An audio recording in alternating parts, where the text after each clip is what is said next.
The future only exists in your mind. In our busy and chaotic lives, we are all looking forward in a way, anxious at what someone could say to us, losing sleep over what we should do, worried at what tomorrow will bring.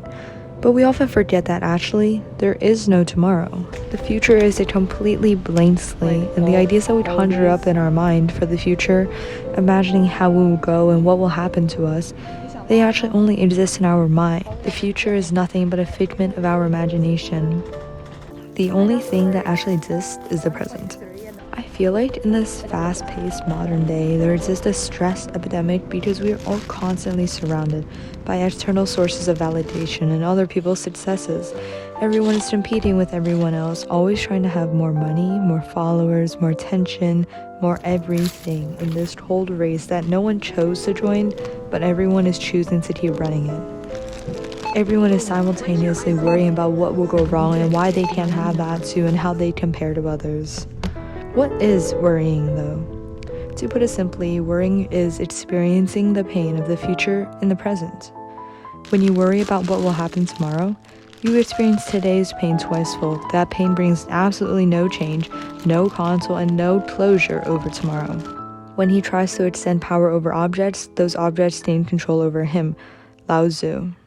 We know that the future is out of reach, but we still try our absolute hardest, straining and stretching on our tippy toes to grab it, to control it, and ironically, only then are we being controlled.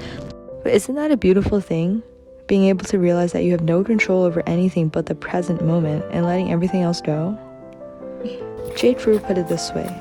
Imagine you are 90 on your deathbed and have the chance to relive this very day, midnight to midnight, knowing that you can't change the course of what happens, knowing that after the day is done, you'll be transported back to your deathbed. Wouldn't you savor every small little moment, from the leaves falling, to a friend's laughter, to a hard assignment, to a boring afternoon, all the good and all the bad and all the mundane?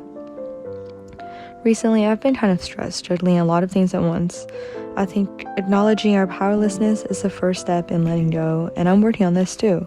So work on it with me. Stop worrying about the superficial things. Stop worrying about tomorrow and just trust that when it comes, you have the strength to get through it. I'm not saying to not plan things and not make choices that will benefit you in the future, but I'm saying to not overly stress and overthink about things that will still come anyways. It is a lot easier said than done, but we're all human and we are all learning, so all you can ask of yourself is to take this as one more lesson along the path and work on learning it. Work on it now because no one knows what tomorrow will bring, but no one needs to know.